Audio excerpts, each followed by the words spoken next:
పాకిస్తాన్‌లోకి భారత యుద్ధ విమానాలు వచ్చిన మాట వాస్తవం. వాళ్ళు బాంబులేసిన మాట కూడా వాస్తవం. ఆ విమానాల్ని మేము కూల్చలేకపోయిన మాట వాస్తవం. మా ఎయిర్ డిఫెన్స్ సిస్టమ్స్ ఫెయిల్ అయిన మాట వాస్తవం. మా విమానాలు వాళ్ళనేమి పీకలేకపోయిన మాట వాస్తవం.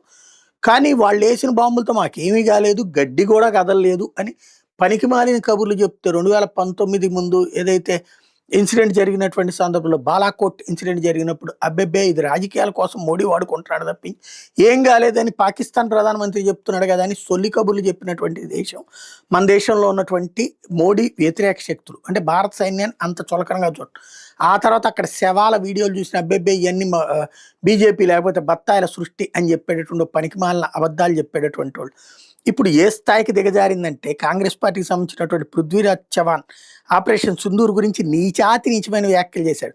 మొదటి రోజే మనం పూర్తిగా ఓడిపోయామంట. ఫిబ్రవరి 7న అరగంట పాటు జరిగిన గగన్తలపూర్లో మనం ఘోరంగా విఫలమైపోయామంట. ప్రజలు దీన్ని అంగీకరించకపోయినా ఇది నిజమాట. మన భారత విమానాలు కూల్చివేయబడ్డాయట. ఆ టైంలో మన వైమానిక దళం పూర్తిగా స్తంభించిపోయిందట. ఒక్క విమానం కూడా గాల్లోకి లేవలేదట. గ్వాలియర్ బటిండా లేదా సిరసా నుండి ఏదైనా విమానం టేకాఫ్ అయి ఉంటే పాకిస్తాన్ వాటి కూల్చివేసే అవకాశం ఎక్కువగా ఉండేదట. అందుకే అప్పుడు మన ఎయిర్ ఫోర్స్ పూర్తిగా గ్రౌండ్ చేసేసారట.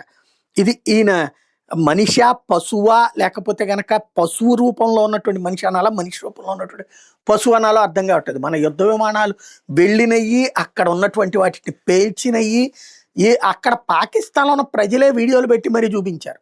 కానీ ఇలాంటి పిచ్చ కుక్కలు ఇది దాన్ని ఏదో అంటారు కదా చిత్తకార్తె కుక్కల వాగుడు మాత్రం మానట్లేదు. ఇలాంటి దరిద్రుల్ని కాంగ్రెస్ పార్టీని ఎత్తున పెట్టుకుని భారతదేశానికి ఇలాంటి వాళ్ళని ఎన్నుకోమని చెప్తుంటే ఏమనాలా?